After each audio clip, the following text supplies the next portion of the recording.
Hello, everyone. Welcome back to the show. Welcome back to another episode of Left Side, Strong Side. I'm Chance Ellison, joined by my co-host, Mike Deacon. We are here to talk another wild week in the NFL. And you know what? If you thought the Steelers-Bengals game was insane, this week left us all saying one thing. Stop being weird, nigga! But we are not here.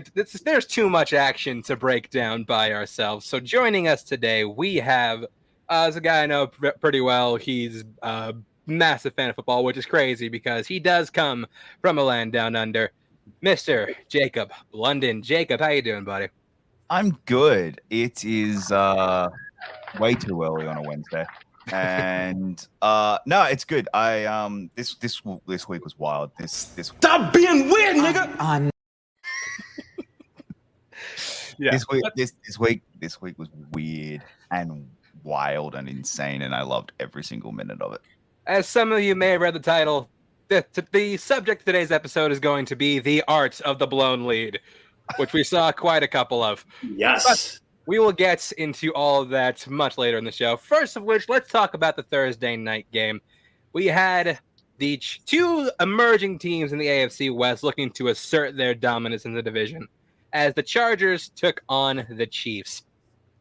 Now, I will say, I did take the Chargers for this one. Jacob, I'm assuming you did too, because I know Taylor's a Chargers fan. I took the Chargers barely. Like I thought it was going to come down to essentially what it did, which was a field goal. Mm-hmm. Yeah. Well, a couple of interesting things about this one. First of which is, man, the Chargers defense got screwed more than anybody the other Thursday night. I think it had 4 picks taken away. Yeah.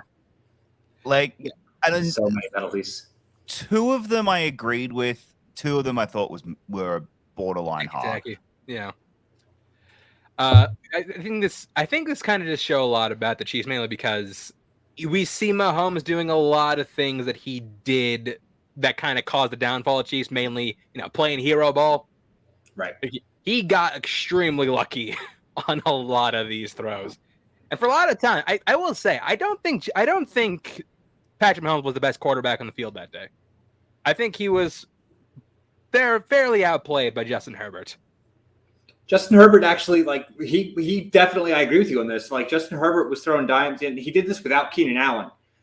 Mike Williams, the first half, looked uncoverable. Obviously, Mike Williams had himself a game. I mean, but if you look at the numbers, most of it happened in the first half. The Chiefs did adjust to take him out of the equation in the second half. And I think that's part of the reason that the Chiefs were able to pull ahead on this one. Because obviously in the first half of the game, I would say that Mike Williams, outside of the 2 quarterbacks, was the most dominant player on offense on the field. And once he was out of the equation, the Chiefs were able to neutralize them. And from that point forward, that the game, it wasn't out of hand, but the Chiefs were able to roll with it at that point. But yeah, the game was deadlocked going into the fourth quarter. Chargers had the ball driving down the field. They get all the way to the Chiefs' 1-yard line, and then pick 6. Yep. Chiefs. They tried to rally out. As soon as that pick 6 happened, the offense couldn't do jack or shit with the football. I mean, and to be fair, the next after that pick 6, the very next play, Justin Herbert got his ribs destroyed. So that's also why they weren't able to do anything. Gutsy, he couldn't convert on 3rd and 4 he had a wide open lane and didn't even attempt it. Yeah. But then throws a dime. He starts to and then grabs his ribs when I can't move. And then to still play after that, I just was sitting there going, get him off. You're going to make it worse for nothing, and you're end up going to cost your whole season. Who's the backup for the Chargers? Oh God, it's not Taylor anymore. That's a good question. Yeah, if Herbert's out next week, who's throwing the football? Chase Daniel. Who the hell is that? Okay. Chase Daniel, who is the richest quarterback per throwing attempt in NFL history. Is he really? If you break down his contract and what he's made in his career, he's made something like he's made over $40 million as a career backup. Yeah. And has played like a grand total of like 9 quarters in like, I don't know exactly how long, but like an 11 or 12-year career. He is technically a Super Bowl winner. That's right. Really? With He who? is a Super Bowl. He was the backup for the Saints. Yep. Oh, wow. So wow, he really does. He is a career backup. Saints, Chiefs, Eagles, Saints again, Bears, Lions, and now the Chargers. Yep. Yeah. But in the end, what won out on Thursday night? Vintage chargering. Pain. Look, I'm not gonna go. This was vintage chargering. I think this is the Chiefs are a damn good football team, and these two teams are gonna be playing each other twice a year for the next 15 years, and the fact that we get the equivalent of Peyton versus Brady twice a year for the next 15 years Interesting. is amazing. Like I like the NFL really need to look at somehow getting 2 of these quarterbacks out of the AFC and into the NFC so that all 4 of them aren't just all in the one conference. Yeah. And that's not even including Lamar or Trevor Lawrence. Like, right. Yeah. Or Josh Allen. Oh, no, Josh Allen was one of the ones you had. He's definitely Josh Allen and Burrow are the other. Okay, Burrow's the other one.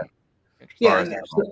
So you're saying like the Chargers losing this game, like aside from the Herbert injury, which obviously that there's definite concern there, but this was not a bad loss for them. Right? It's the Chiefs. They're likely going to come back and split the series with them. The Chargers are still looking like an 11 or 12 win team. Even though they lost this game, there's no reason for them to have any degree of worry in Los Angeles because this is a good team. Well, something I should worry about them is their lack of a rushing attack because Eckler ain't doing shit right now. Yeah, that'll come. They also were able to go toe to toe with the assumed favorite outside of the Bills, the assumed divisional favorite at least. Yeah, without their biggest wide receiver, without their biggest, because Allen wasn't playing. Keenan Allen wasn't playing. I don't know I'm not worried yet. I'm not worried about it. I'm just saying, like, I can see the cracks forming. If they lose next week, I'll get worried. So they've got a really easy run for the next couple of weeks. If they lose 2 or 3 of those, then I'll start to get worried. I was going through before the bye, there's 2 losses really that I went, okay, those 2 are losses, and that was Broncos and the Broncos and the Chiefs. If they win the rest of them, they're fine. Now, given the way the Broncos are playing, I think they should actually beat the Broncos. Yeah. But if this is their one loss so far, it's not the end of the world for the Chargers. I'm not concerned. They lose next week or the week after to the Texans and the Jags, then I'll start being concerned. Then I'm going to start being concerned and going, oh, this is vintage chargering. This is chargering. But at the moment, I'm hey, it's a tough loss. Tough loss. They happen. You fought hard. Speaking of that, let's move on to our Sunday slate. Starting with I don't want to talk about this game. The Steelers versus the Patriots. There's not much to talk about. Okay, well, bottom line, here's what I'll say. We need TJ Watt back. We need him back badly. Not only that, you need Pickett in. Okay, here's the thing. Here's what I'll say, because a lot of the Insers right now are currently clamoring for Pickett to make a start, mostly after having to watch Mitch Trubisky throw the football. And you know what? I feel like this is just karma for every single Bears joke I've ever made to PLD and my boy Thomas, who's a Bears fan in our fantasy league. Look, I'm a Trubisky fan. I was pulling for Trubisky. I really wanted him to do well. I was really hoping that he would come in and show everyone he is a good quarterback, and he could not that he could be like a Jimmy G, or like someone who can come in, not be a world beater, but won't cost you games. Right. he's costing them games. Like, rip the Band-Aid off now. You're gonna have to, especially while TJ Watt's out. You may as well. Oh, but here's the thing. I'm not sure this is coming from a Pittsburgh fan. I'm not sure putting Pickett in is going to fix everything because our offensive line is still shaky. That's the biggest issue is the offensive line, 100%. Fix anything, but you may as well while you're losing these games anyway. So get the experience. I don't want to play him next game because of who we're up against and who's on the other side of the ball. But when we in a short week too, I'm not going to put Pickett in that situation. When we play the Jets, maybe I'll start. Maybe I'd say start Pickett. But yeah, also it's just a hesitant. For some reason, he's just hesitant to throw a ball further than 5 yards. I feel like I'm watching Roethlisberger again for another season. And the thing is, that hurts. Pittsburgh has a really solid receiving. They got a really solid receiving core. They do, like Deontay Johnson, baller, Chase Claypool. They were getting separation. Great. In this defense, you were getting separation. There were wide open players, and he just wasn't throwing the ball. That's why I'm like, Trubisky isn't it. You need to start moving on. Patriots offense wasn't shit either. Oh God, no. Oh, they're not going to be. They're not going to be. All the Patriots had to do was stand there. The Steelers' offense failed to generate any points or any momentum whatsoever. Yeah, it was just a very, very bad offensive game of football. Not the worst of the weekend, though, which is the surprising thing. There is one game that managed to be offensively worse than this. But you know what? Regardless, still going to Super Bowl. Okay. Somehow.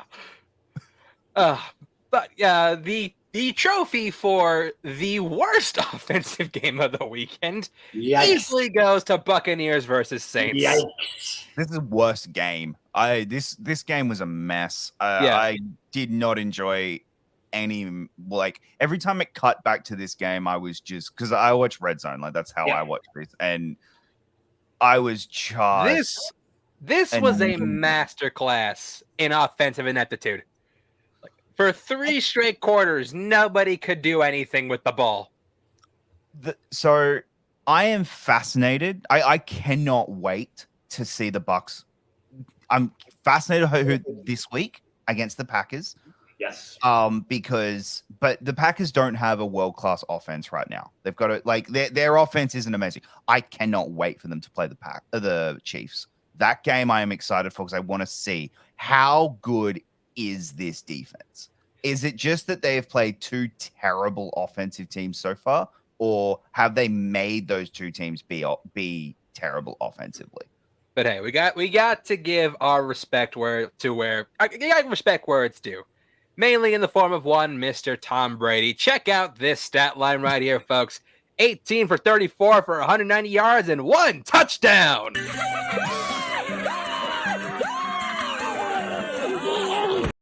Fucking outstanding stuff. Look. It's going up against the one team he couldn't beat in the regular season, and he finally did. All right. Yeah. Well, no. He beat them because we had an old friend return in the fourth quarter. There he goes, going deep, down the field. Going deep, and that is long and again. Just firing down it. Famous Jameis turnovers, back up for business. Including the last one was a backbreaker that went back for 6. Yeah, the Saints offense is it's a mess. It's a definite mess.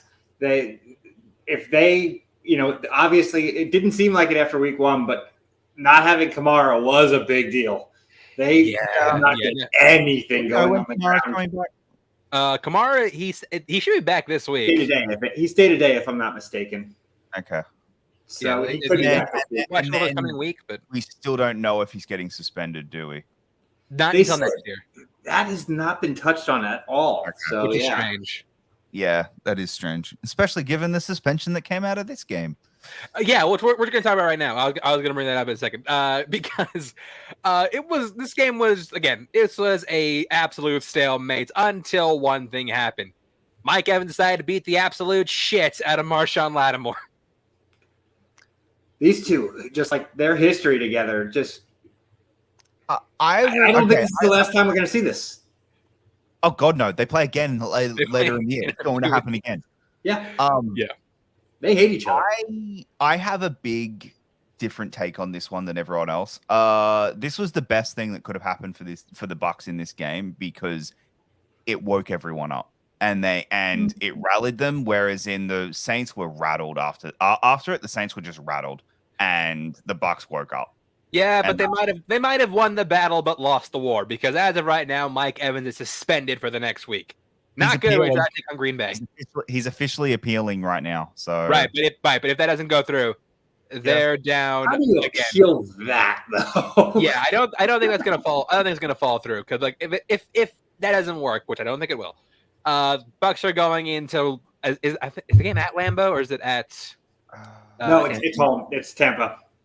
Okay, Yeah, well, either way, they got to take on the Packers without Godwin and without Godwin, without Evans, and possibly without Julio. So you're looking Russell Gage and Scotty Miller potentially as their 1 and 2, and Brashad Perriman. So that's Brashad Perriman. Yep.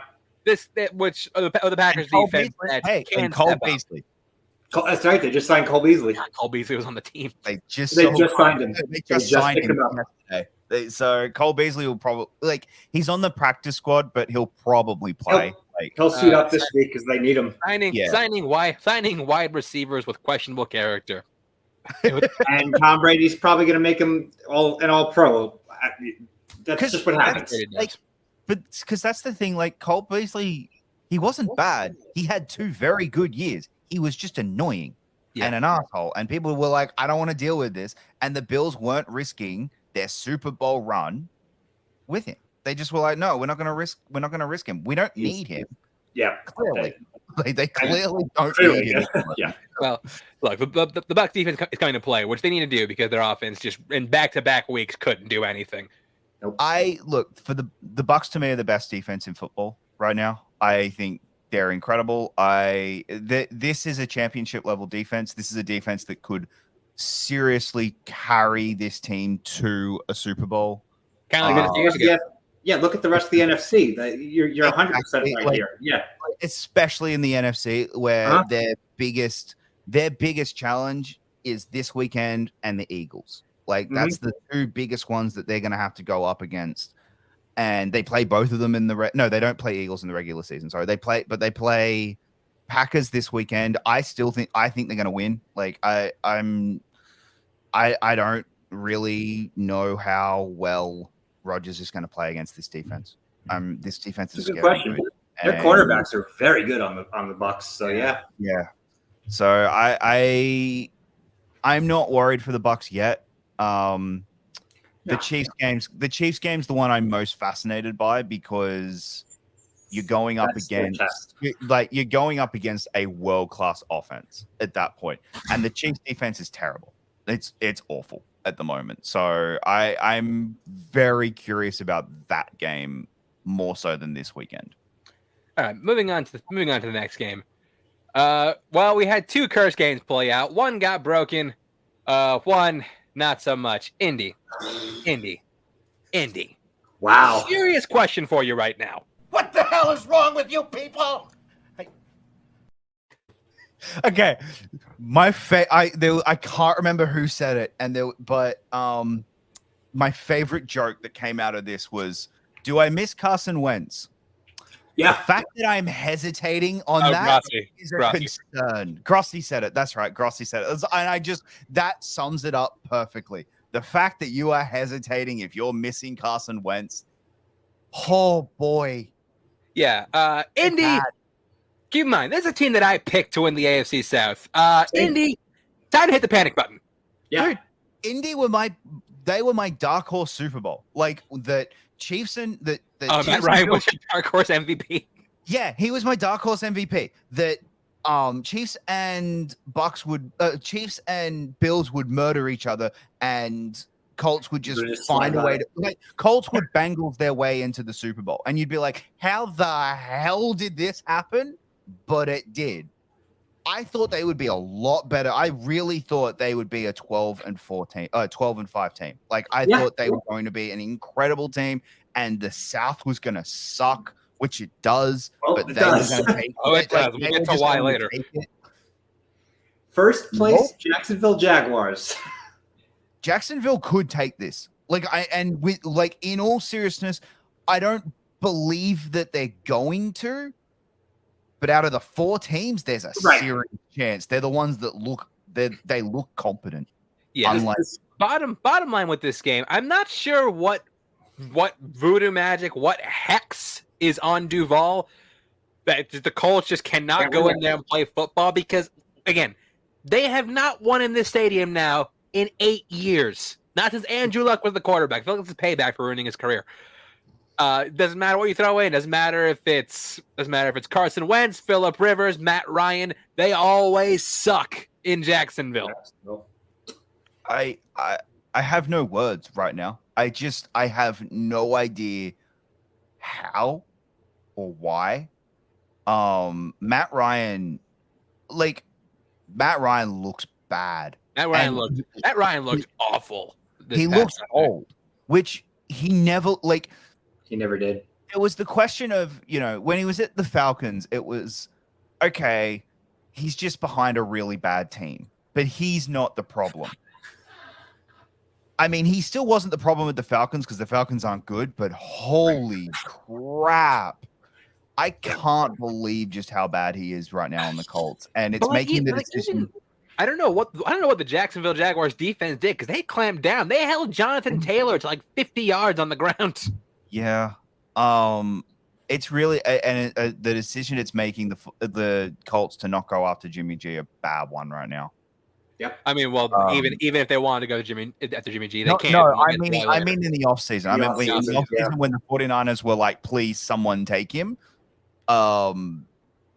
The Colts really needed to go off. To not get Jimmy G, I think was a big mistake. I mean, in a vacuum, I would have taken Matt Ryan over Jimmy G, but Jesus Christ, yeah, you're not. This is bad. This is looking very bad. And if I'm Frank Reich, I am very worried about my job. Oh yeah, do they have their number 1 pick next year? Yes, they do. They need a quarterback. I don't care. It doesn't matter. Get a quarterback. There looks to be 4 or 5 high quality quarterbacks coming in. So I agree with you on that, Jacob. The Colts. The biggest thing I was going to mention that we haven't said yet is based on week 1 and now looking at this, how much Michael Pittman was missed because no other receiver on that team could do anything. Conversely, though, Christian Kirk living up to that contract. That's one I'm eating crow on. I was like, wow, why'd they pay this guy that much? But 2 games in, he's looking good. I mean, they still massively overpaid him, but he's. Right. I mean, if he wasn't going to go to the Jags without it, then it's working. He's generating yards and points. Can't complain at that. Exactly. Trevor Lawrence played like Trevor Lawrence. Yeah. I'm fascinated by this game on the weekend for both of them. For Jags, I like Colts. Colts are going to go 0-3. Yeah. 2-1.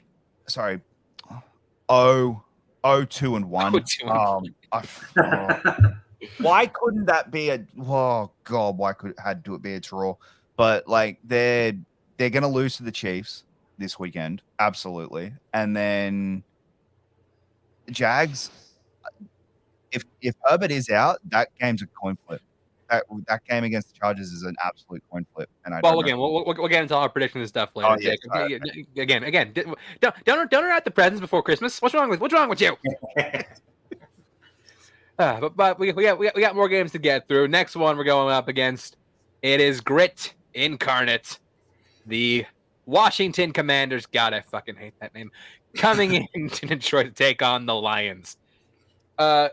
I will say a few things on this game. First of which, I was surprised by the efficiency of Jared Goff. Not the stats, but the efficiency. He had a solid game. Was it 256, 4 touchdowns? That's not bad. It's not bad. Not like one on fire, but the yardage wise, but touchdown wise, he scored. But Amon-Ra St. Brown. Holy. He might be the best receiver in the NFC North, not named Justin Jefferson. Yeah, you're talking like he's going to emerge. I would say at this point maybe a top 10, and by the end of the season you might be talking a top 5 receiver if he even plays half as good as he did this week for the remainder of the year. He's top notch. All hail the sun god. All hail the sun god. But you know what? You good? You good? He's absolutely incredible. I couldn't believe some of those catches. So like he was incredible this weekend. I like the Lions played a fantastic game against the Washington football team. It was just I will not. No, I will not call them that. They are the Washington football team forever and always. Don't care.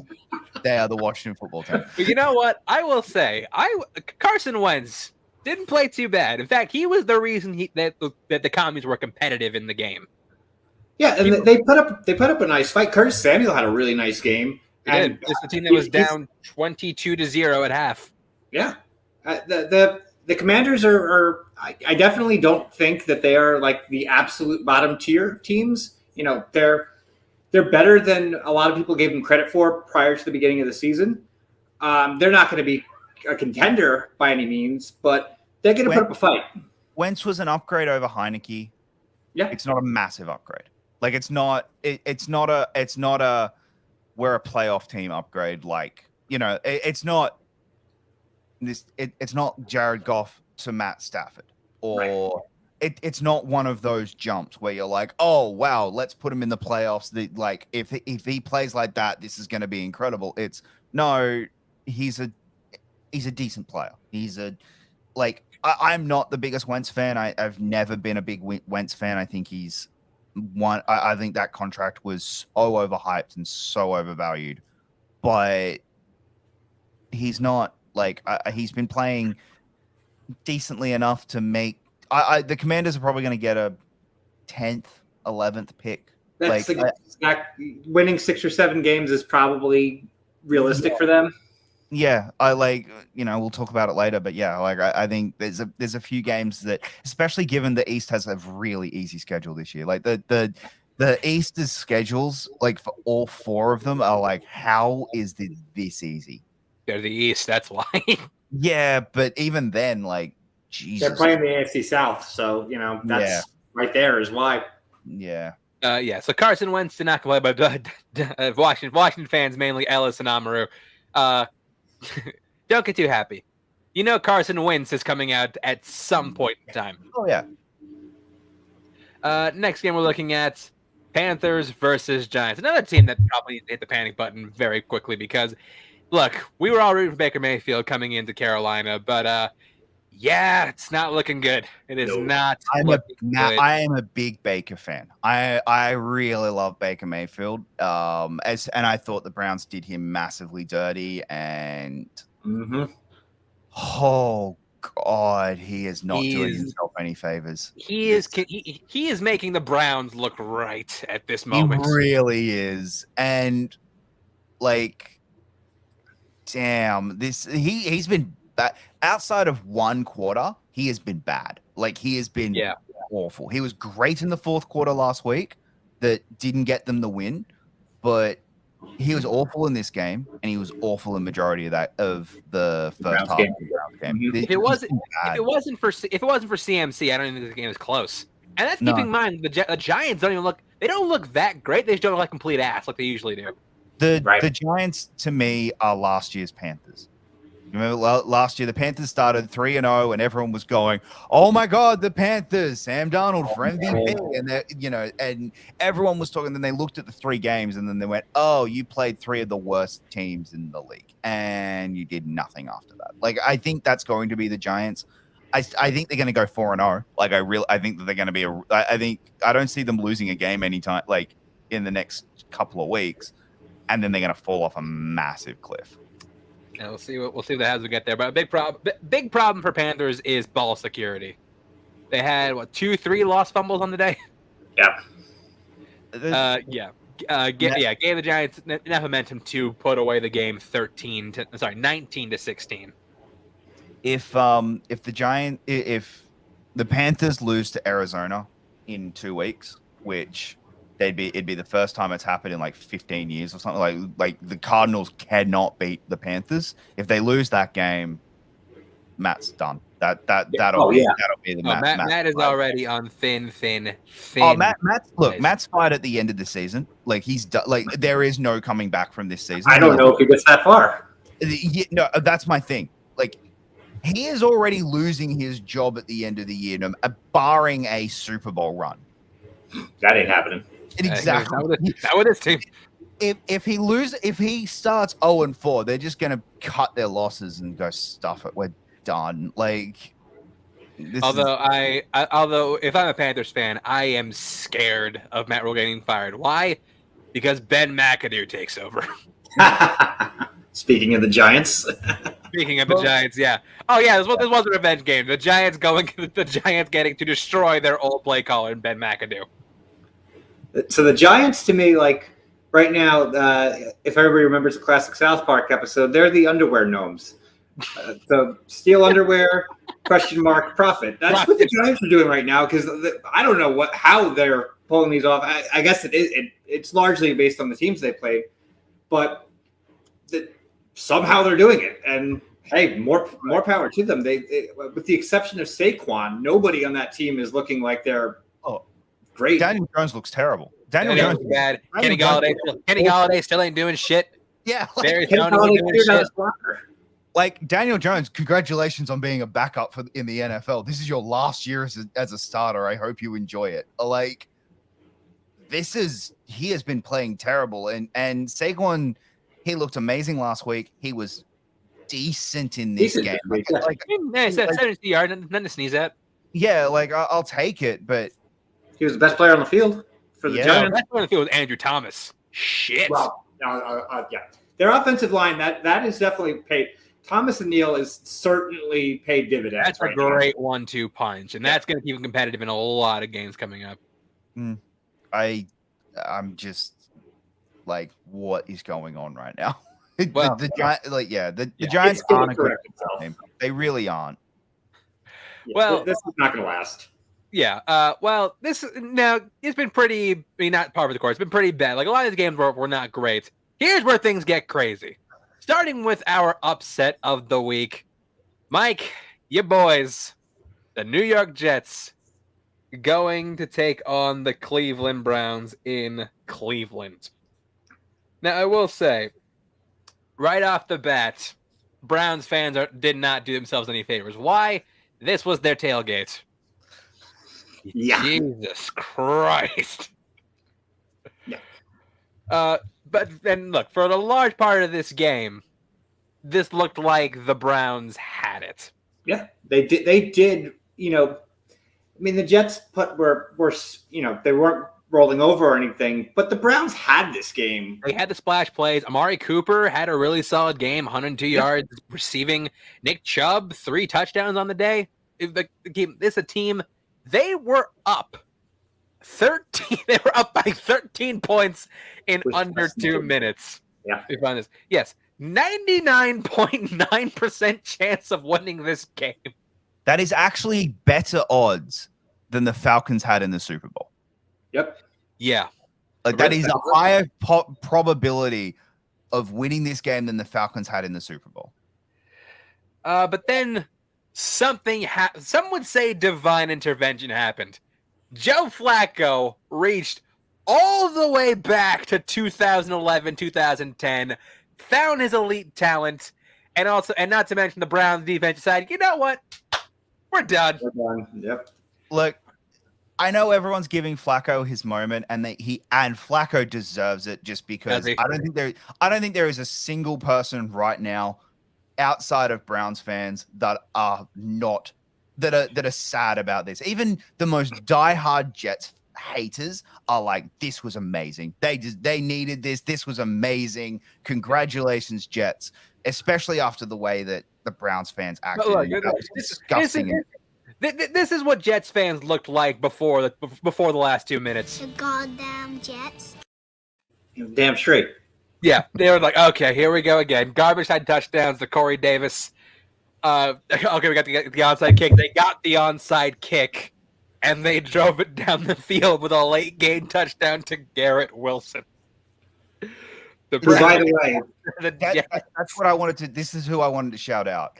Everyone's giving Flacco his moment. Flacco deserves his moment. Garrett. But holy shit, Wilson is a great receiver. That was a great find, and you guys are like, if him and Elijah. Zach end up becoming actually get really good chemistry together, that could be an amazing 1-2 punch, an absolute amazing wide receiver combo. But all 4 of the Jets' first 2-round picks from this past draft are already paying off. Yeah, is Gardner still out, or is he? I don't think he's going to be out for long. It doesn't sound like it. Sauce obviously when he's on the field has been. Oh, he's been great. Yeah, Jermaine Johnson is playing great already. Breece Hall he improved week 1 to week 2, and Garrett Wilson looks like the best wide receiver of this draft class, and it's exciting to see that this situation happen as a Jets fan, because it never does. It's been a very long time since I've seen the draft picks pan out like this. And Jets, horrible. Jets fans, enjoy your day. You earned it. Don't think Flacco's the primary answer, because he is not. Browns, I got 2 things to say to you. 1, Stupid son of a bitch, you just blew it! And 2, You are a factory of sadness! factory reopened. One of my favorite videos of all time, by the way. I'll see you Sunday. Honestly, I loved every minute of that comeback, and it is like the peak of this weekend for me. And there's another game we're going to talk about that was. Oh yeah, we're going to get. I think I'm going to get into it right now, because next one up is our game of the week. This was a toss up between a couple different ones. Ultimately, we landed on the Dolphins versus the Ravens. Now, this game deserves a little more deep dive, because for the first 3 quarters, the Ravens are putting on a clinic. Yep. Again, offense firing on all cylinders, defense holding firm. Lamar Jackson showing that talent that made him a highly touted prospect and is going to net him a lot of money. If not Baltimore.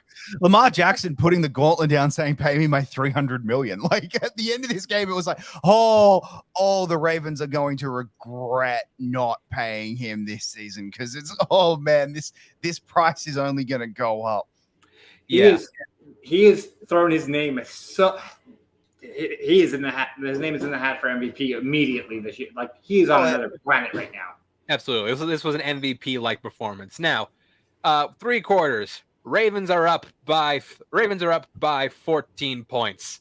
Yep. Sorry, 21 points. 21 points, 35-14, over the Dolphins. All of Miami wants Tua crucified for his sins. But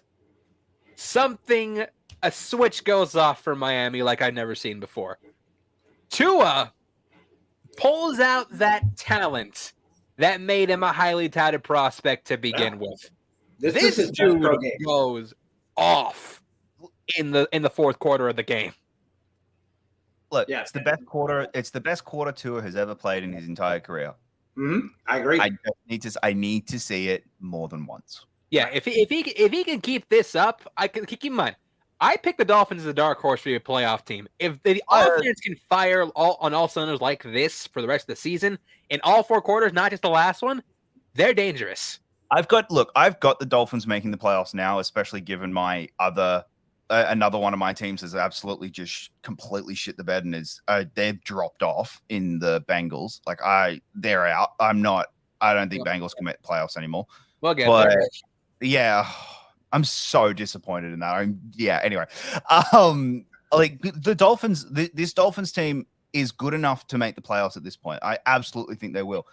I just need to see Tua play. He doesn't even have to play like he did in the 4th quarter every single game. He just needs to not play like he did in the first half every single game, because he was not good in the first half. And this Ravens, look, the Ravens defense in the 4th quarter, they're a bunch of rookies. They're a bunch of kids who just, hey, we've got the game. We've won it. Like they basically went, we won the game. If anything, this is actually going to make the Ravens more dangerous, because it's a massive learning experience for these rookies you got to play. You play 60 minutes. You cannot give up. Yeah, that's the thing. You have to play a full 60 minutes. The Ravens only play about 45. And look, they're rookies. They're kids. I get it. I'm not going to like I said, this is why this was my game of the week. I'm not going to crucify the Ravens. I'm not blaming them for this loss, because this is a massive learning experience for a very young team, and you need those. You need those. It is better to have this game week 2 than the first week of the playoffs. I mean, yes, but you don't want this in the playoffs. You need to learn this stuff now, and that's when you want to learn it. So I'm not going to rookie or not. You gave up 21 points in one quarter, so I get it. I get it, boy. You really blew it. Like, sorry, I get it. You did. You really did. No, they absolutely did, but they're going to feel that. They're going to know that they did, and trust me, this ain't going to happen again. The Ravens aren't going to blow a 21-point lead in the fourth quarter again. It's just they will learn from this. They are a much better team than this. They showed it. It's why this is. I really loved this game. I thought this is a great game of just two teams that are incredible. I think the Ravens are the Ravens scare me this year. The Ravens really, as a Bills fan, the Ravens scare me. Yeah, and to build on that, I agree with a lot of what you said there, especially about the defense. The Ravens don't have that difficult of a schedule. If you look at their schedule, it's not that bad. Their division is showing to be. If they don't win all 6 games in their division, I'll be shocked. Hey, now. The division's awful. Their hardest game in division is probably going to be against, because they got to play. They're I think one of the only ones that actually have to play Watson. What? No, we play Watson. You play what? Yeah, sorry. You play Watson, and all 3 of you play Watson. I'm pretty sure all 3 of us play Watson at some point. Just none of us play him twice. Yeah, right. None of you. Sorry, yeah, all 3 of you play him, but that's the Ravens. I'm fascinated by, because you're right. They do have a very easy schedule. The game I'm looking forward to the most for them is they play the Bills, and that's the game of all right. That's a massive test for the Bills. I want to see them go up against that defense, go up against this offense. Yeah. Moving on, I think that does it for the 11 a.m., 1 o'clock slate. We now move on to the 4 o'clock slate. The Seahawks versus the 49ers. Now, this is a big bounce back game for one Mr. Trey Lance. He struggled in Chicago, but the weather conditions were not the greatest. However, he went down early with an ankle injury, which means, could it be?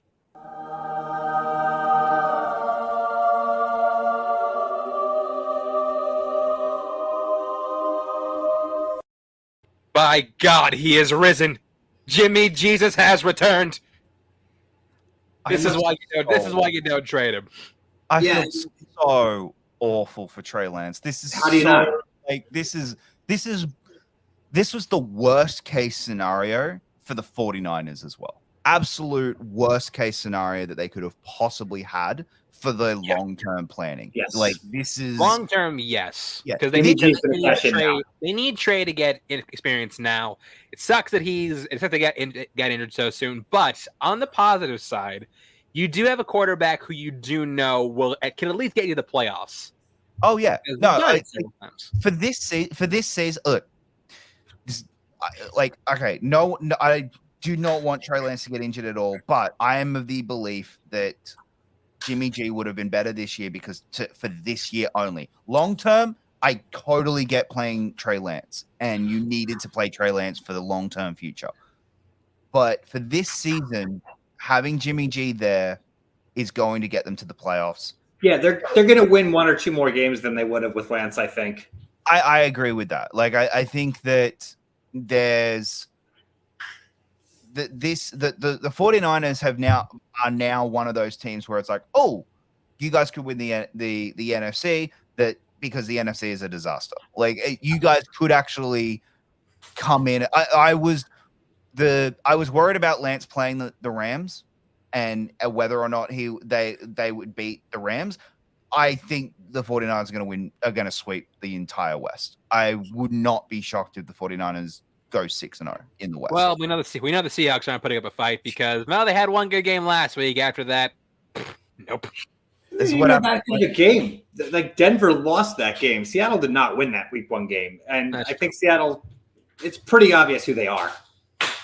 Yeah, Seattle had the emotion last week. You need the emotion. You But absolutely have to have the emotion. And I will give credit to one person in Seattle, Tyler Lockett, Mhm. having a really solid game from Geno Smith. yeah, Only receiver to have a solid game from Geno Smith, because DK Metcalf caught an absolute dime that got called back. Right. Holding. No, that was on man downfield. the other thing that I find that the 49ers are like, they're very lucky, but they are also extremely unlucky. They're very lucky that they kept Jimmy G because they don't have their number one pick. And if they didn't have Trey Lance or Jimmy G, they were not. That pick was going to be a top 5 pick. Brock Purdy, baby, let's go. It would have been Sudfeld, right? I think it would have been Brock Purdy. But Sudfeld got picked up by Detroit. the Lions. Yeah. So, if they had not kept Jimmy G, that's who would have been the backup. Yeah. So that would have been fascinating. Now, the reason why long term this is going to be a disaster for the 49ers is, let's say Jimmy G has a really great season, like, or even just a mediocre one. Like he plays decently.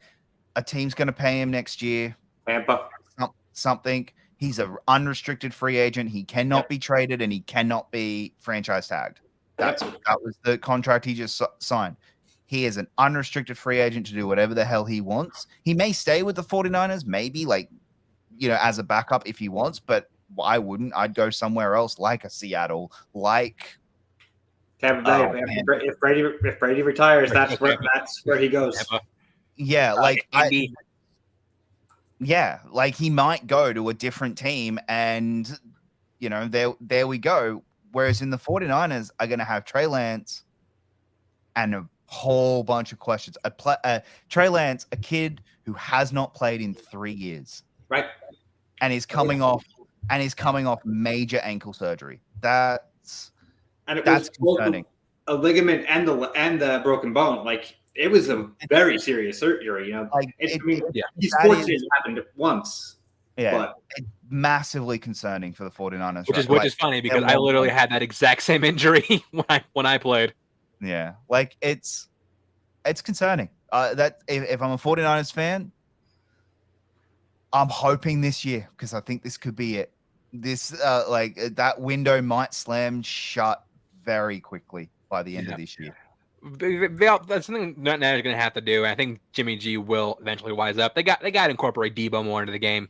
Oh yeah, come on, Debo ain't doing anything right now. And Kittle will be coming back. And Kittle's coming back, so hopefully they can give their offense the kick in the ass it needs to actually become a playoff contender in the future. Yeah. But yeah, I still got the winner of Seattle. Nothing. Yeah. I mean Seattle, but hey, Broncos can do it. Right. So there's that. Moving on. Talk about this fucking disaster of a game. No. You know what? Yeah, let's just get into it. Let's get into the Broncos versus the Texans. Okay, someone mentioned it earlier. I actually think this game Broncos country, let's ride. Yeah. This game was awful. This game was awful. Just terrible football. All around. So you know how we joked in every sense of the word. Chance, you know how we joked a couple of weeks ago of who would be the first coach fired, and you know what? Should be Hackett. Chance. It is Hackett. He is coaching himself out of a job. You can say everything you want to say about Rule and Reich and everything. He is coaching himself out of a job. From last week, when he decided to say fuck it and kick a 64-yard field goal with a guy who's never made a kick over 62 yards in his entire career, to this week. Second. I wasn't here last week. When you've got the guy you just paid $150 million guarantee to, yep, to not get you 5 yards, right? That's fire. This week, where we had another incredible Hackett coaching blunder, where it was 4th down. They were trying to kick the field goal, but they took too much time deciding. They took a delay game penalty, which took them out of field goal range, so they had to punt. This is a guy who I thought would be good. It didn't take them out of field goal range. We lost chance. I think we lost chance. But no, God, it was so stupid. Like the crowd started counting down.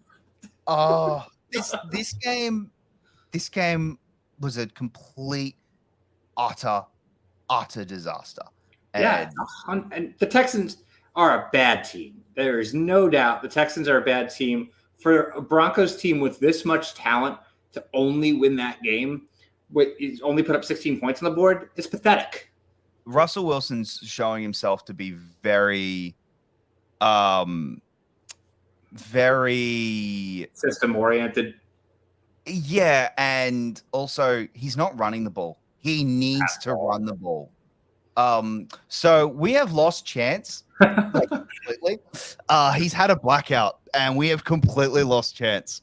And I don't have any control over this thing. Neither of us have control over this, so we're going to be talking about the Texans Broncos for the next hour.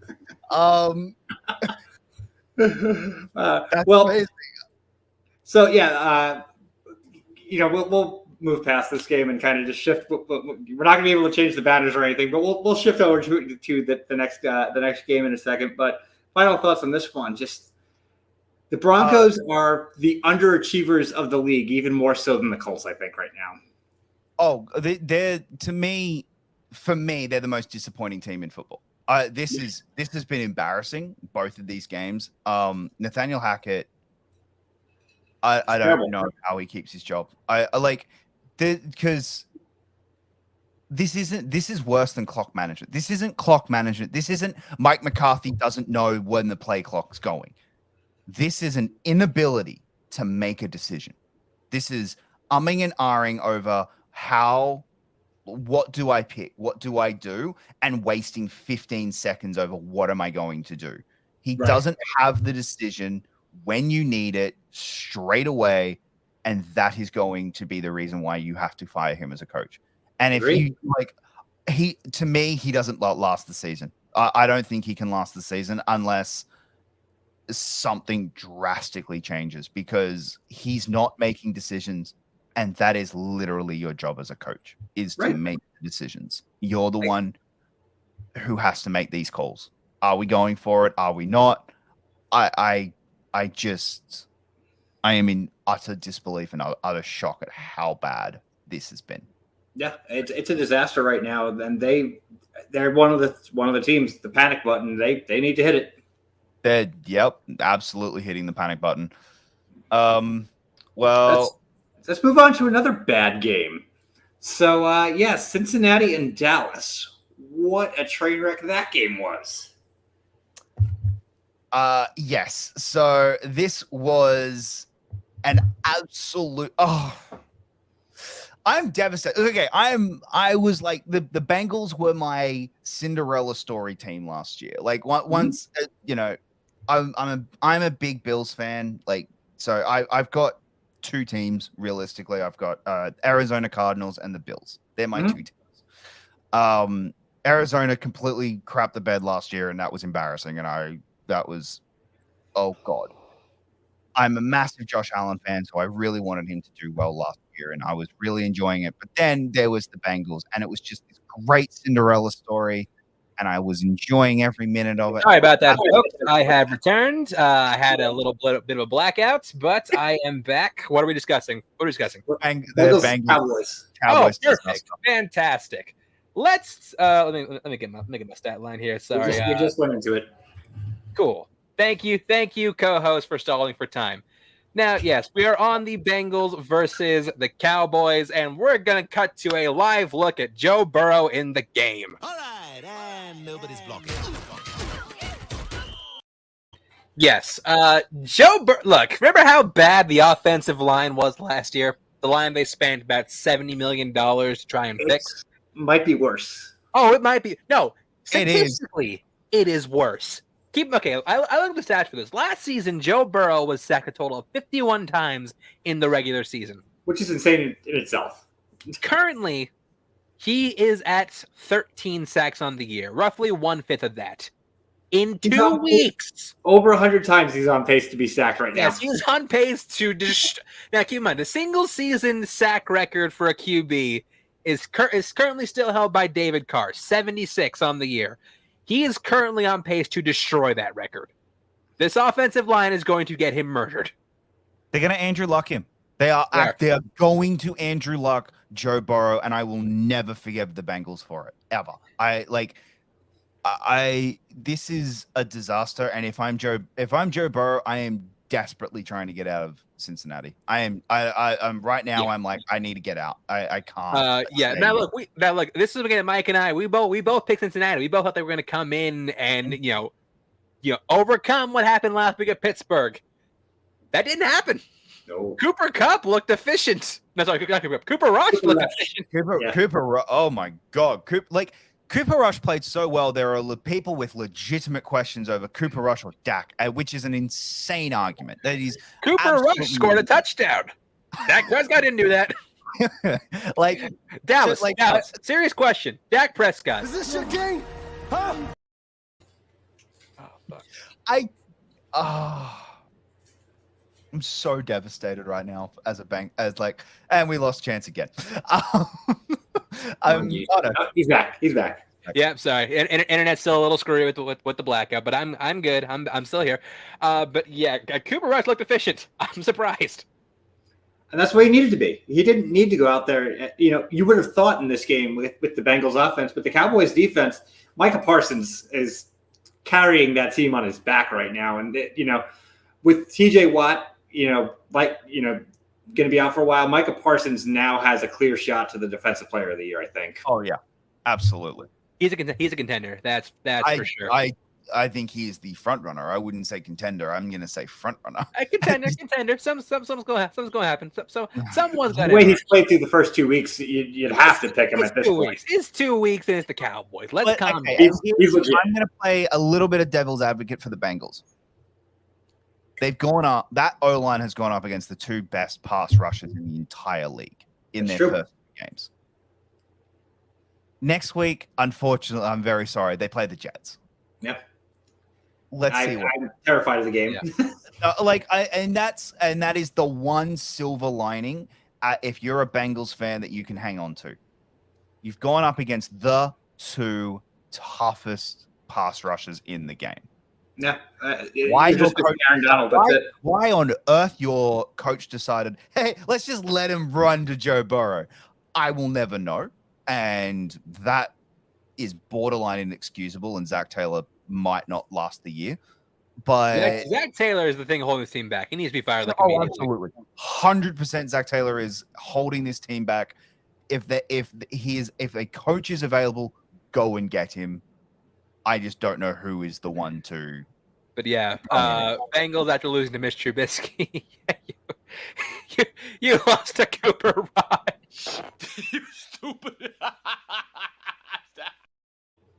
They could, and there is a serious chance. Bungles.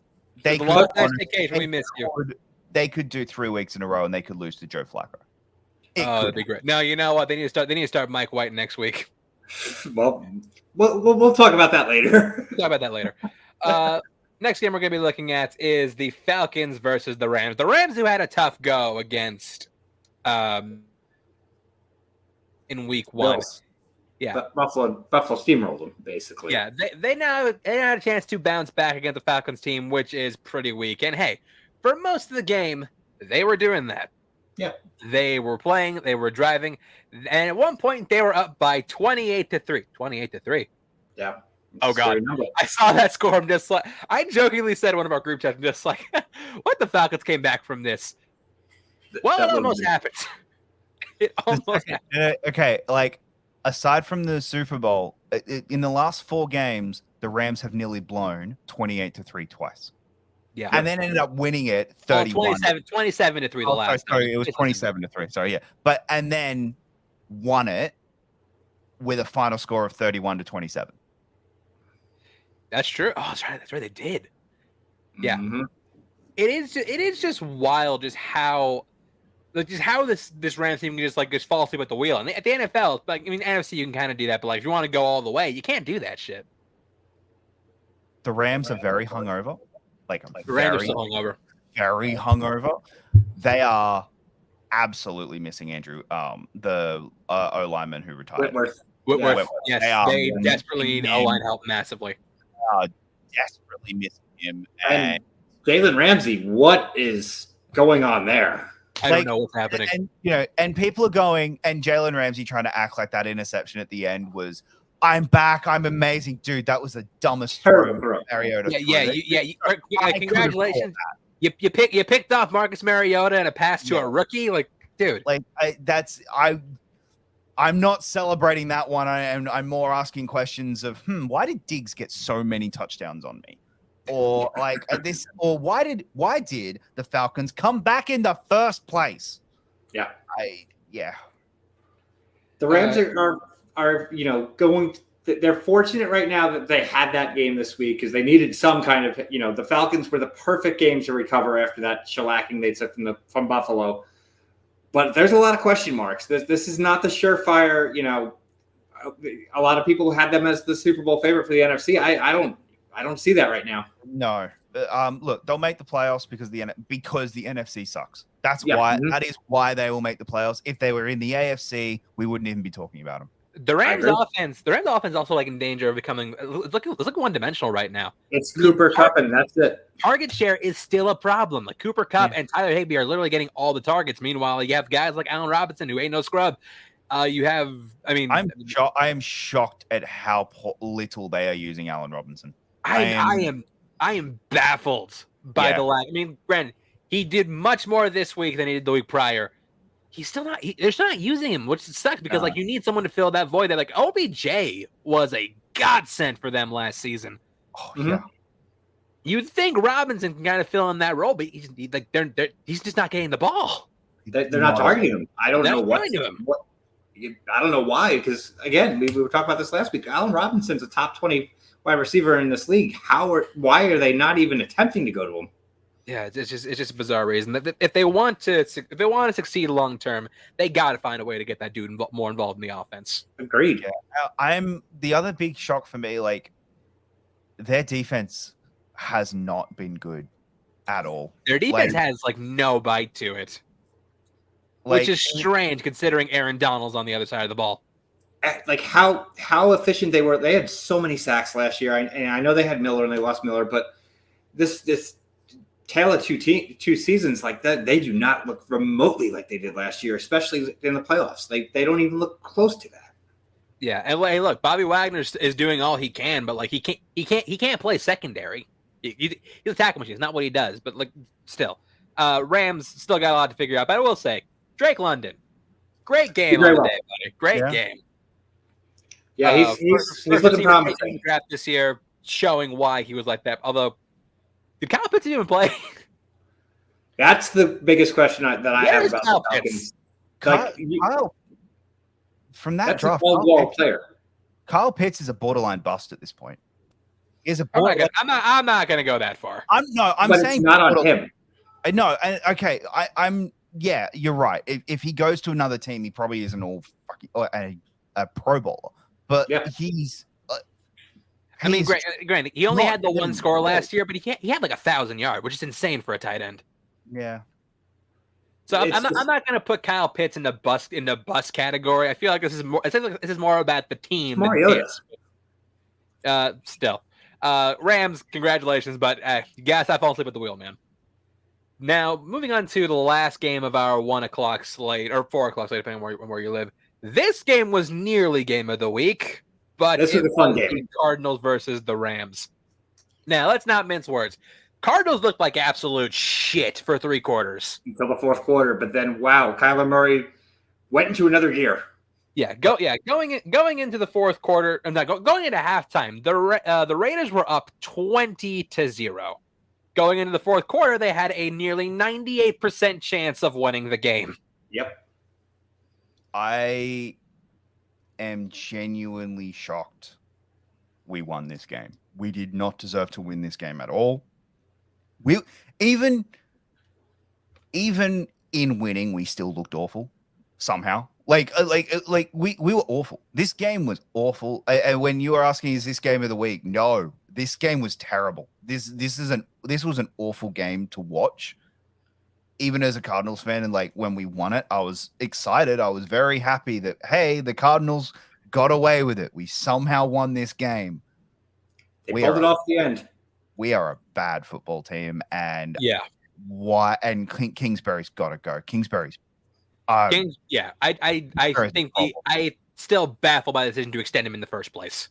I don't know why we extended. I do not understand why we extended him. I don't know what blackmail these guys hold over this owner, but it's clearly something. And yeah, Kyler has absolutely saved their Kyler has saved their job somehow, and he absolutely shouldn't have. Like this was this game hurt because we are bad, and the problem is we won this game. We're going to win this game, and it's going to taper over our issues. And people are just we have a lot of issues that we need to fix. Yeah, Kyler Murray for the first 3 seasons looked like a quarterback who did not do his homework, but something just went off in the fourth quarter. He turned into another player. He got the feet of Hermes and the arm of Zeus. It's most evident in the final 2-point conversion to tie the game. Kyler Murray ran 20 yards for a that was the first one. The longest one. Yeah, the second one was the second one. The one to tie the game was the throw that he was the throw that he fumbled. He didn't catch that. I'm like we shouldn't have won. Oh, the AJ Green one. Yes, that's right. He 100% dropped that ball before. Like he did not have control of that. The first one was the one that he ran for 21.9 seconds or something. What wasn't that the longest 2-point conversion of all time? I'm relatively certain it is. that stat. Yeah. Again, so I should be excited.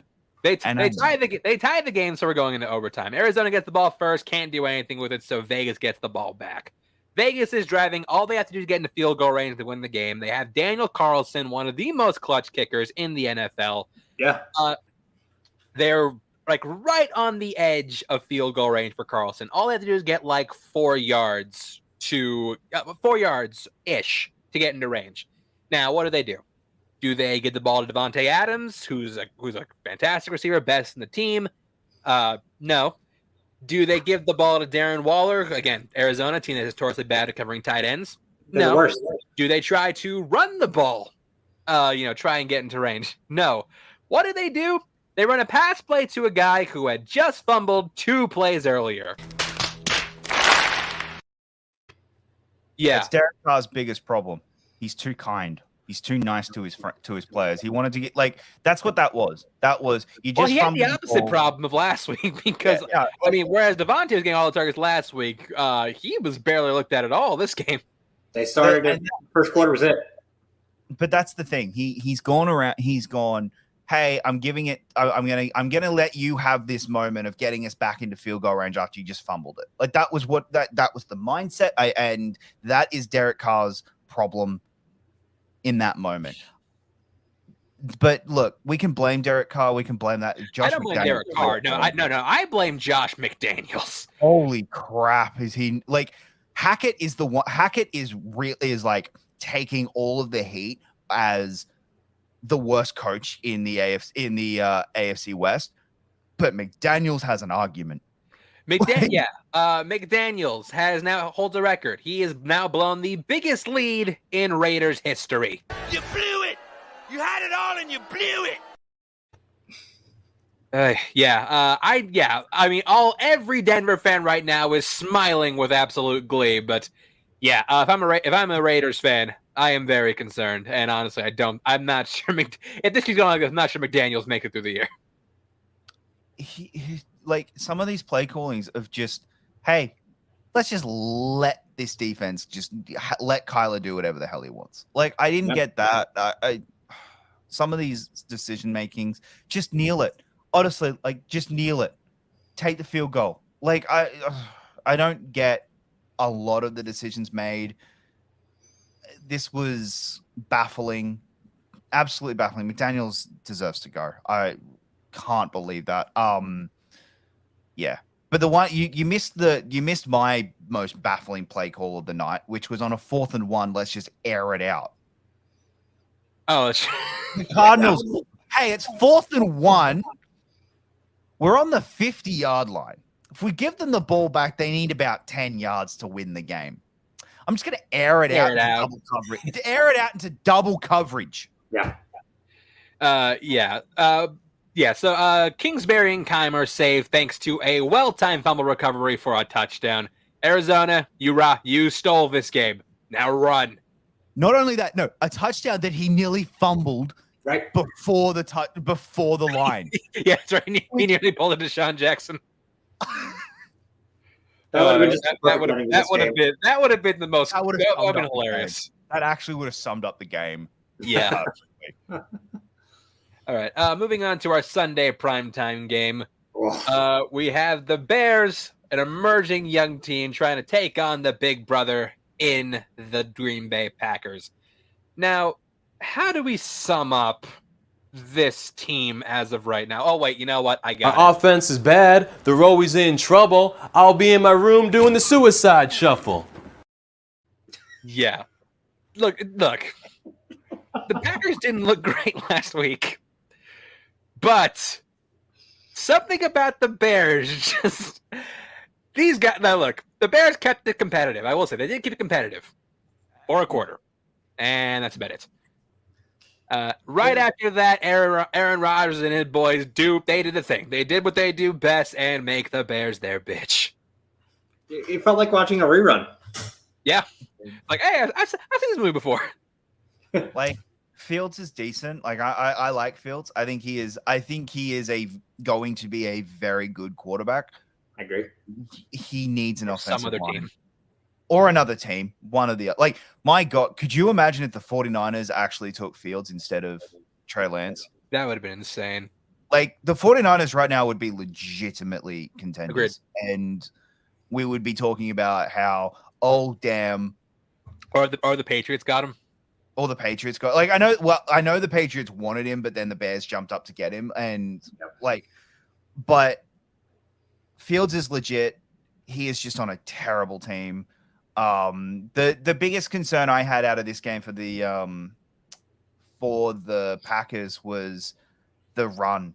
That, like, when the Bears started running the ball, they were getting yardage and they were getting a lot of it. This is a good rushing game on both sides because Montgomery had a great game, but Aaron Jones also had a really good game.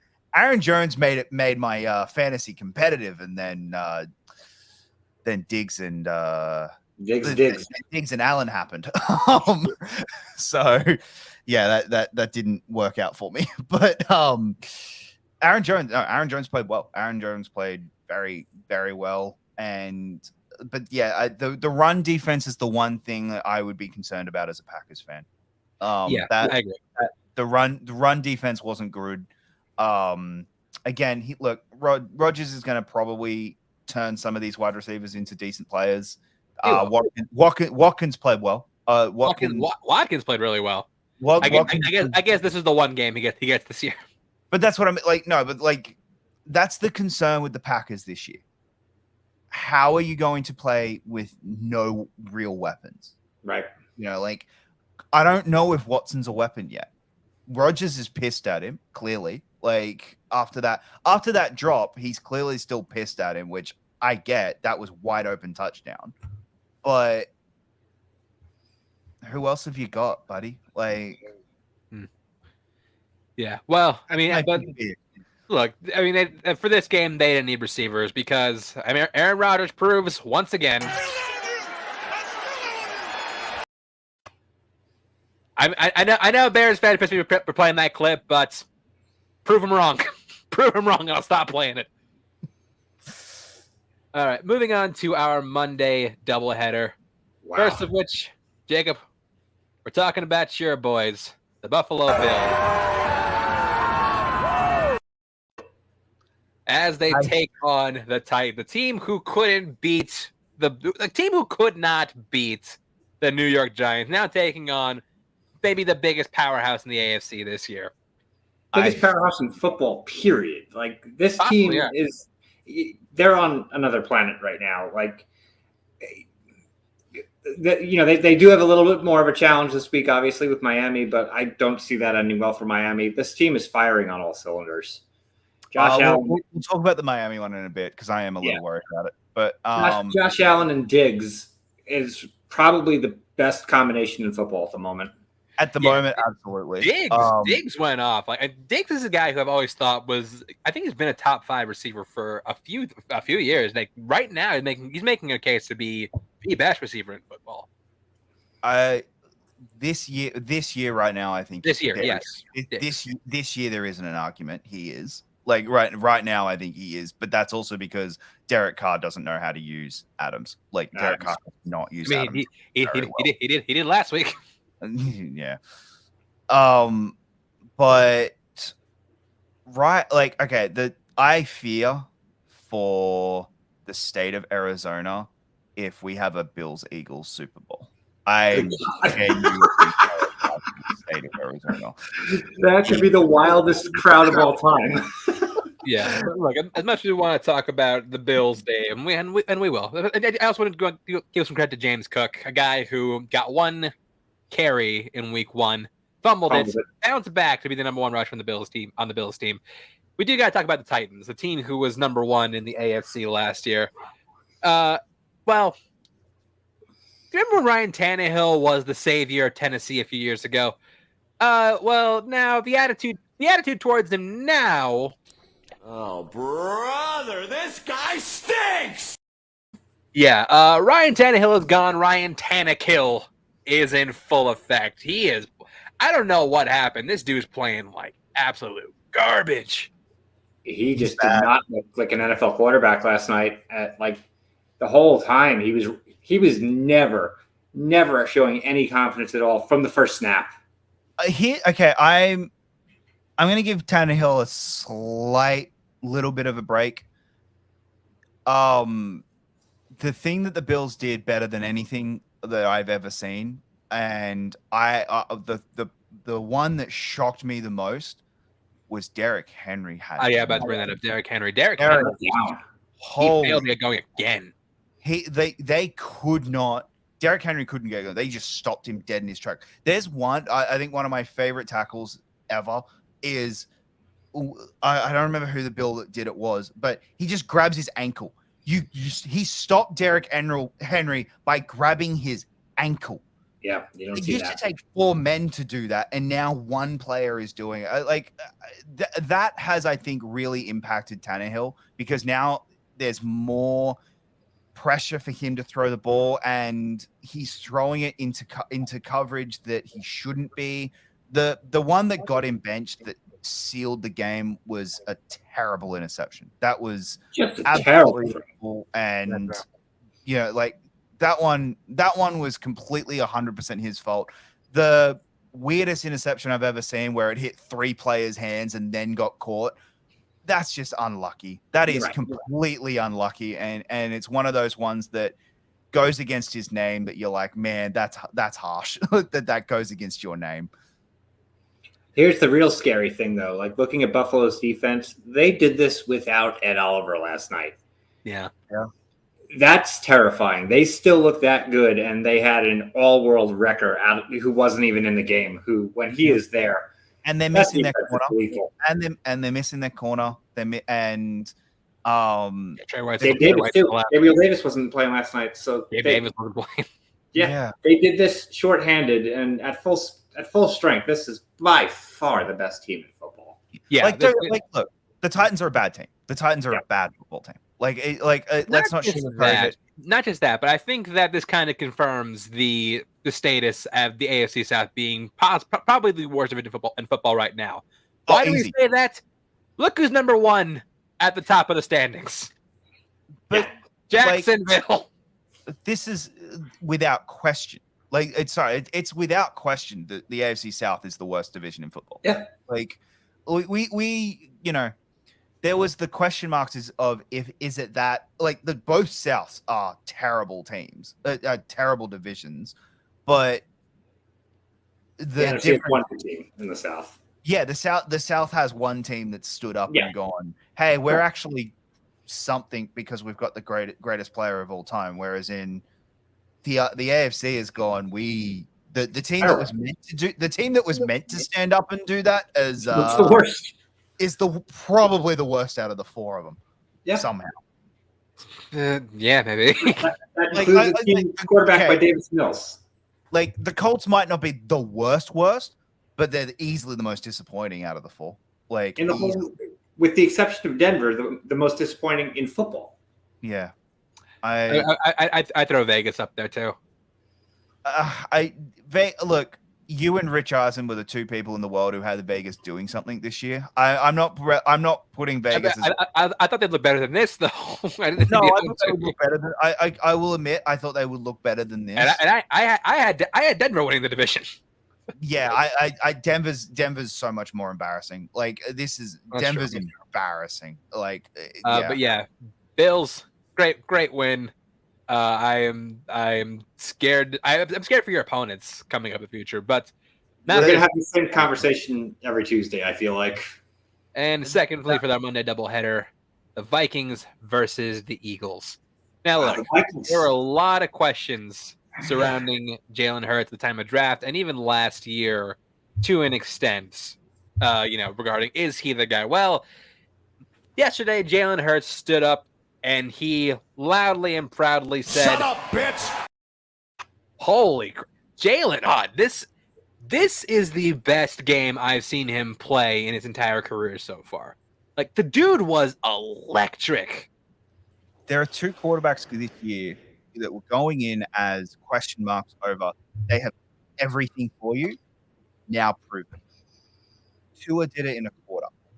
Mm-hmm. And Jalen did this in the entire game. This was a I am the guy, this is my team win. Mm-hmm. He was incredible.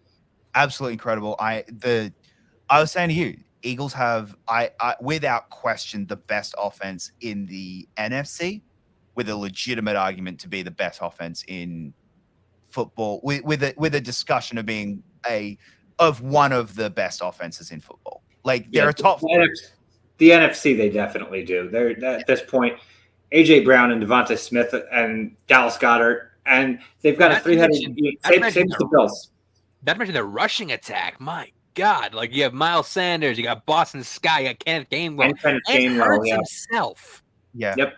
This is a team that can kill you 15 different ways. If they keep this up, they could be a legitimate Super Bowl contender. Like I said, I want to see them go up against a legitimate defense. That's my biggest thing. Well, we thought they did that yesterday. Remember last week when we thought, oh, wow, Minnie is legit? Well, that lasted for about a week. That was another story last night. That is not the same team that played Green Bay last week. Yes, we got primetime Kirk Cousins in full effect. Look, Jefferson wasn't great. Jefferson made mistakes. I'm gonna give Cousins that little bit of an out, but he was bad. He was bad. There's one interception that was on Jefferson that was 100% Jefferson's fault. But the other two were his. The other two were his fault, and they were bad. And like Cousins is a problem. Like this team should be a Super Bowl team. This team has got one of the best rosters in football. Kirk Cousins is holding them back, absolutely holding them back. The biggest problem that the Vikings will forever and always have with Kirk Cousins is he is not bad enough to justify a blow up, but he's not good enough to get you anywhere. He will never win you a Super Bowl. He's a slightly older Jimmy G. I think he's a slightly better Jimmy G. Mm-hmm. The only thing that the Vikings can prey on right now is Cousins does what Jimmy G did: get injured for a seat, get injured, give the Vikings a top 5 pick because Cousins was injured out for the season, and they can go get an actual quarterback. Because they trade up. The Vikings' entire offense this game was just horrendous. Anemic. Like none of their superstars could do anything. Dalvin Cook, nothing. Justin Jefferson, nothing. Yeah. Credit to Eagles defense too. Darius that's Slay. The other big thing. Good. So that's the other big thing. Is this a case of the Eagles have a really good defense, a sneaky good defense, or were the Vikings that bad?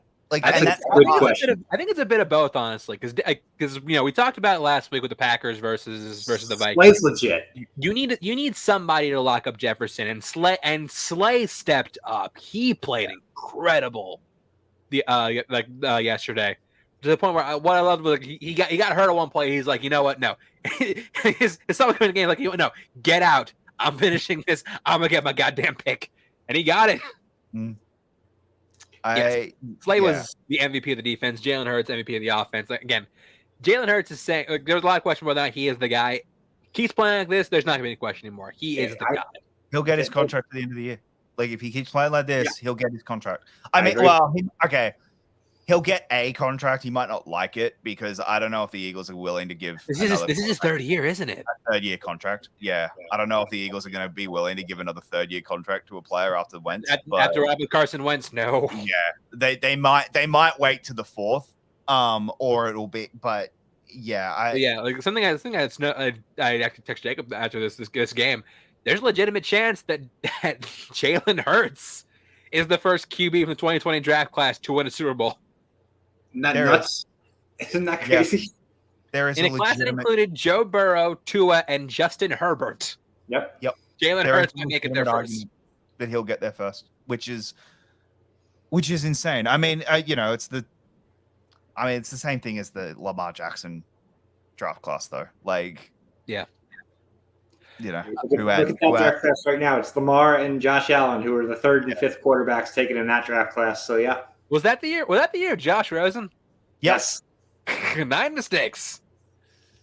It's like because I was looking up Josh Allen's history and the story of the racist tweets dropping the night of the draft because someone and the rumor going around that was because they didn't want that a team was trying to drop him so that they could get him is just one of the most, if it's true, if the Bills did it and it's true, it is like 4D level chess, and if any other team did it, you really screwed up. Yeah. All right. So that's going to do it for the week that was. Now look forward to the week that's coming. We go into our week 3 predictions. This coming Thursday in a game that hopefully people will be able to watch because there's Amazon. Yikes. Yeah. The beauty of being over here and always having to stream them, so it's always a disaster. So I never get it. I never, Well, we're Americans. We demand perfection from our streams. The Steelers are taking on the Browns, which ironically enough is two teams who are playing a placeholder quarterback until a real franchise QB gets to come in and play. 99% sure Mitch Trubisky is still starting this game. He will. He's still starting for us, which, not gonna lie, does scare me a little bit. But if he plays the whole game is a different question, but he'll start. Yeah. Regardless, I am still taking the Pittsburgh Steelers. Why? Cleveland is our second home, and we're gonna go back in and assert our dominance once again. Pittsburgh Steelers. Jacob, what do you got? I'm going to go with Cleveland on this one, but I don't see this being a very high-scoring game. Thursday night games historically are a case of which defense holds up tighter, and I just feel like at the moment, the Browns got rattled this past week. They definitely have a little bit – they have to step up and prove themselves again. Low-scoring game, I got the Browns winning. 3 weeks ago, I would have had the Steelers. Without TJ Watt, with Mitch Trubisky playing the way he's playing, I gotta go Cleveland. I hate myself for doing that because I really like Cleveland. Talk about going from being the scrappy underdogs that people are like, you're not the worst, everyone kind of had that little bit of a soft spot for them because it was the Browns and they were so pathetic, and now just being, you are the villains and fuck the Browns. Absolute villains and fuck you right now. No. So I hate that I'm saying this, but I am going to say the Browns just because that, no TJ Watt, no, and Mitch Trubisky playing is the way he's playing. I really am just worried. I don't know. I think I'm worried, but it's a Nick Chubb game coming up this week. It feels like it, doesn't it? It really feels like the run game for like Nick Chubb is going to have an absolute blinder. So, yeah, Not necessarily, because our run defense has been pretty solid these past couple weeks. So Yeah. I feel I don't think running real estate is going to be as prevalent as it has been for Chubb usually. I do agree though. It's going to be a low scoring game. This is going to be an awful game, an absolute awful game. Like that, Great. you know. No. You want awful? I'll show you awful. Here we go. Taking on the Bengals. Yeah, but this isn't prime time. This isn't in a prime time spot. I don't care. Someone's still got to watch this game. This could be a surprise garbage time game of the week. Like this would not shock me if we get like a 30-28 score or something out of this garbage game. So, I'm gonna go Bears. Like, yeah, I'm also going Bears. I'm also going Bears. You know, like Texans have put up a little bit of a fight so far this year, which is weird. But they've also played two terrible teams. Right. I think Fields is a better quarterback than Davis Mills, and this is gonna be a terrible game. This is gonna be a terrible game, and I will be not watching it at all. I will cut to it when there's a touchdown in red zone. That's about it. It won't be on red zone much. It won't. Now, this next game we thought would be between two potential playoff contenders. Now they're two teams trying to crawl out of the death pit that is 0-3. Yes. We got the Raiders taking on the Titans. This is because of this game, a team will go into the next week still without a loss. This is the only game where it's two teams playing each other with both losses. Mm-hmm. With all losses. So yeah, because of this game, because of the ties, yeah, we are guaranteed next week we'll have somebody winless. Yeah, someone winless again. God. I got the Raiders in this one. The Raiders are the more talented team. I don't like them going across the country for the early game. Yeah, I think I'm going to go with the Titans pulling it off. I think Derrick Henry can run on them. I don't love the pick, but I think I'm going to go the Titans on this one. I'm going to go Vrabel because he's a better coach. And so I'm saying Titans. Like, but again, this is, oh man, 3 o'clock this week. Just give it up for this week of football so far. Well, speaking of the AFC South, Colts, you know how you had the chance to, beat two of the bottom feeders of the league? Well, and you didn't do it. Well, guess what? Your pain is going to continue as you can take on the Chiefs next. No-brainer Chiefs. Yeah. By like 3 scores. Like the way they've been playing recently, yeah, this shouldn't even be close. This could this could make the Arizona game look like a kind score.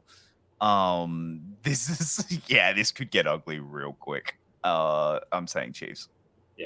Yeah, I'm also saying Chiefs.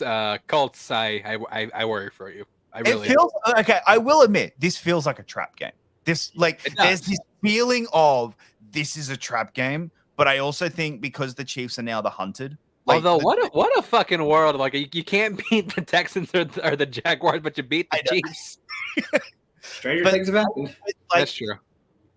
The reason why I don't think it will is because the Chiefs have this feeling of we are being disrespected. We are being, which they like to an extent they are. I will admit, like people saying that the Chiefs aren't going to make the Super Bowl. Chiefs aren't going to even make the AFC Championship. I think is or win their division. Like the Chiefs are being disrespected.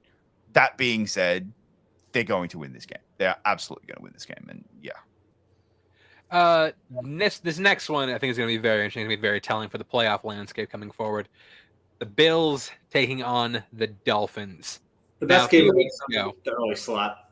A few weeks ago, I would have taken Bills, no question. Now, I'm not so sure. Given the fact that the game is also in Miami in September, which it's one of the hardest venues to play in at this time of year. Plus, the Bills always struggle against the Bills. They do. They struggle notoriously against the Dolphins. Always struggle. This is a notoriously tough game for the Bills. Here's what I'll say. If they can play the whole game like they played the last quarter, I'm taking Dolphins. I think they'll take advantage of the fact that their best corner is still out. Yeah. Like, I think that is, look, I'm going to take the Bills because I'm like you, Chance. I am not picking against them this year. I just can't. I can't do it. But I'm not confident. This if I go down the schedule for the Bills, this is one of the games I'm worried about. This was one of the ones that I had said that they might lose.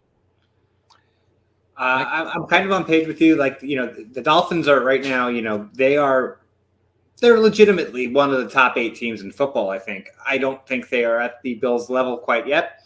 I think they are going to put up a bigger fight than the Bills have had so far because, they steamrolled the Rams, they steamrolled the Titans. I still got the Bills. That offense is just too good. I also think this is going to be a game where if the Dolphins win, the overreaction is going to be insanely massive, and people like it. The absolute overreaction of, oh my god, are the Dolphins the best team in football? They're not. They just know how to beat the Bills. That's all. That's that. It's the same as whenever they did it to the Patriots. Right. The Patriots couldn't beat the Dolphins for some reason. Bill Belichick cannot beat Tua. It's the one quarterback he hasn't been able to beat, which is just hilarious to me. Like he took Tom Brady off his dartboard, put Tua up. Yeah. like he cannot beat Tua. The overreaction to this game, if the Dolphins win, will be massive. It will be. Like the Bills will slide down in the power rankings. The Chiefs will move up, and the Dolphins will be. I'll guarantee if the Dolphins win this, Dolphins will be the number 1 team in most power rankings around the NFL, which will be an absolute insult and insane to think about. All right, moving on. Next game, we got some NFC North football. We got the Lions taking on the Vikings. Now, judging based on week 1, I think I would have gone the Vikings. After seeing yesterday, however, I'm not so sure. This is a tough one. This is one of the tougher ones for me to pick this week. The Lions they've proven it both weeks. They're going to come out just swinging, and their offense is they're going to put points on the board, no doubt. It's just a matter of which Vikings show up. Just because it is in Minnesota, I am going to go with the Vikings, but I don't think it's going to be by much, and I think this could be high scoring. Yeah, I'm slightly leaning towards the Vikings as well. Jacob? I am trying so hard to not overreact to that Monday night game.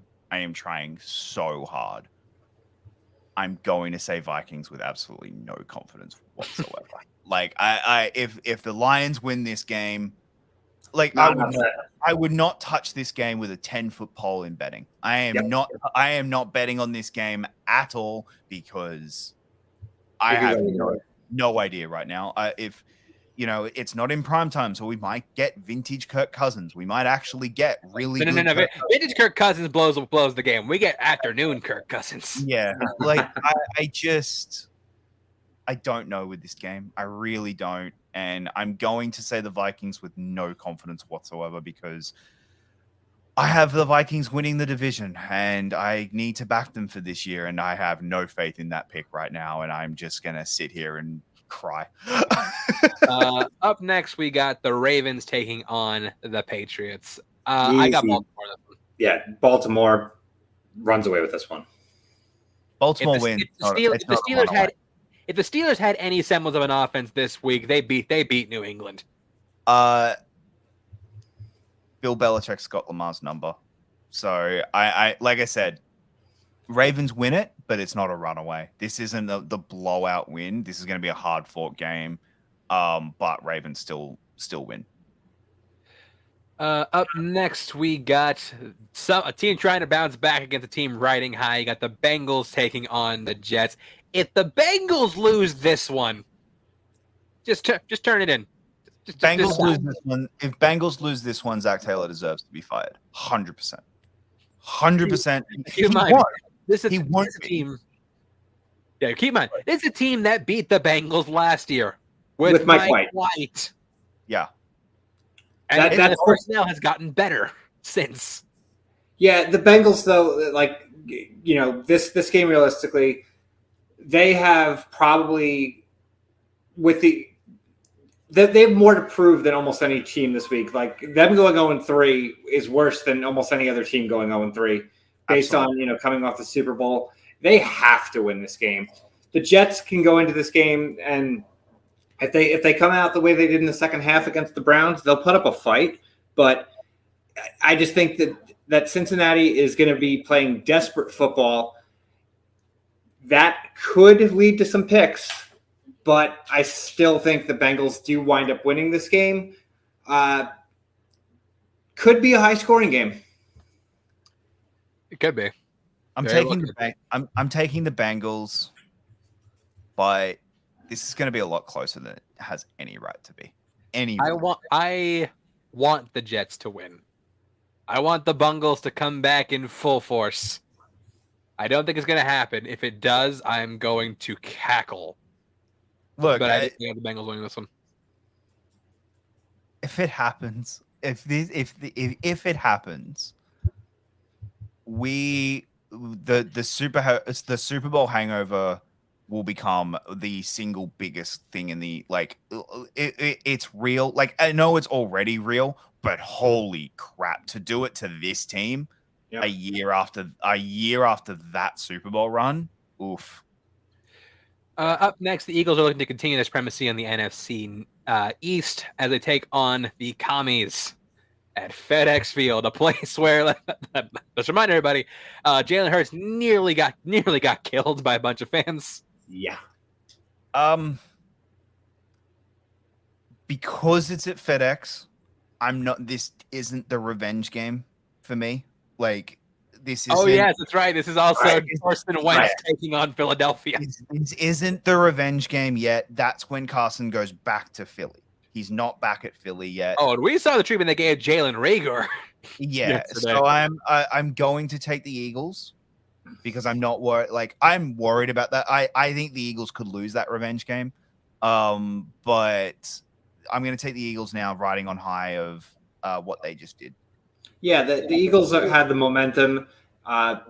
Both sides they have the better offense. They have, Washington does have a fairly decent defense, but I don't think they can stop Hurts the way he's playing right now. He's on fire. The Eagles got this one.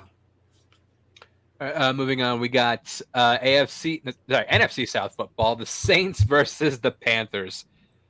Another game you won't be seeing much of on Red Zone. No, Probably not. I got the Saints in this one. Yeah, Saints purely on defense. Saints on defense. Baker and Baker's going to need to play out of his skin to somehow win this game. And it's just not going to happen. Which far he's demonstrated he can't do.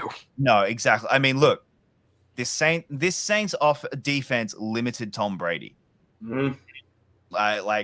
Yeah, that's where we're at, guys. Like, sorry, Panthers, you're about to start 0-3, and it's going to be a rough year. But hey, they should have much closer to firing Matt Rule. Yeah, and Baker's going to have his 6th head coach.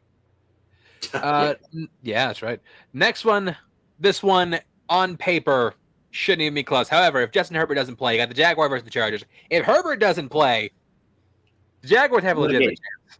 I have to reserve judgment because if Herbert doesn't play, with Herbert, it's a tough game. Like, I'm not gonna lie, this is a tough game, even with Herbert, because if he's going to be drugged up as fuck. Like, a rib injury is tough to play through. So many painkillers, it's not even funny. That being said, like, with no Keenan Allen, no Justin Herbert, I'm taking the Jags. I think Jags win this, and I'm going to be devastated. I still go to the Chargers on this. They still have a very decent defense that is going to give Lawrence his first legitimate test of the season. So one way or the other, I do have them. If it's Herbert, they win soundly. If it's Daniel, they eke it out. Yeah, I got even without Herbie, I got the Chargers just because they still got that defense. So I'm going to take the Chargers in this one. Although I'm not as confident if Herbie doesn't play, this could get very. I'm worried about Herbert with Allen also out. Keenan Allen also being out. He's got no, like, William, like, all they got to do is triple. It is basically double team Williams, and who have you got? Yep. Like, Yeah. That's what worries me about the Chargers. Up next, this one could get very rough. We got the Falcons versus the Seahawks. Oh, Here's the thing. Everyone can take. I never would have imagined myself doing this, but I'm actually taking Atlanta. They showed a lot of resolve in their last game. This one's tough. like I'm gonna go just again home field. I'm gonna go Seattle just because it's in Seattle. Ugly game. I'm with you, Chance. I'm gonna say Falcons because Mariota, for all of his faults, is a better quarterback than Geno. But yeah, God, after the week we just had, man, So many games where it's like, this week's gonna be a ringing endorsement for the NFL. But this one should be pretty interesting. The Packers versus the Buccaneers. Yeah, that's a much better game. I'm so mad this isn't the Sunday night game but I get why it's not. Like, Yeah. I get because it's not because next week is Bucks Chiefs and that's Sunday night game. So they're like, we can't have Tom Brady be on And also- 3 of the 4. And also Sunday Rodgers night. just played Sunday night, so Yeah. this is gonna be very clear. It's all gonna depend on whether or not the Green Bay offense can gel. If they can, I think they win. If not, I got the Bucks. But I'm leaning towards the Bucks. That defense is so freaking scary for the Bucks. I'm saying Bucks. I cannot see I can't see Rodgers. This is going to be I reckon this is going to be a 10-7 scoreline. Like I was about to say pretty much the same thing. There's going to be one, maybe 2 touchdowns in this entire game. It's going to be boring as all hell. But 2 teams who can't establish like their offense really at all through 2 games, and when it comes down to it, the Bucks do have the better defense, and maybe I'll go a little bit higher than a 10-7, but not much. But I'm going Bucks as well. Yeah. All right, Sunday night prime time, we got the 49ers taking on the Broncos. Broncos being maybe the most disappointing team of the NFL season so far. Had you asked me before the season even started, I would take Broncos, no question. Now, I'm not so sure. This is going to be a blowout. I'm going 49. You think blowout, really? I think this is going to be an embarrassing game. I think I got the Niners too. 49ers. Look, they've got tape on Wilson. They know how to beat Wilson. They also, is Judy still out or is he back? I think he's questionable. Is he? Oh, he's in. Okay. He's in. Look, that doesn't really impact my choice, but I'm still going to go with the 49ers. I think, I think in a way that is the most respectful way that they possibly can. The team's going to be very happy that Garoppolo is back. I think that team is going to be very. We've got the band back. Let's do this, and they're going to rally around that. And I think this is going to be an ugly game. This could get real ugly real quick and be kind of embarrassing for the Broncos. And the question marks on, is the AFC West the best division in football, is going to start. Yeah, I mean, I do have the Broncos put together because I do like Russell Wilson. Again, he was my pick for MVP. Starting rough so far. But we'll see how that turns out. I think MVP's down to 3 people, 3 or 4 people right now. And for now, again, we're 2 weeks in. Yeah, true. And lastly, Monday night, again, NFC East football at its finest.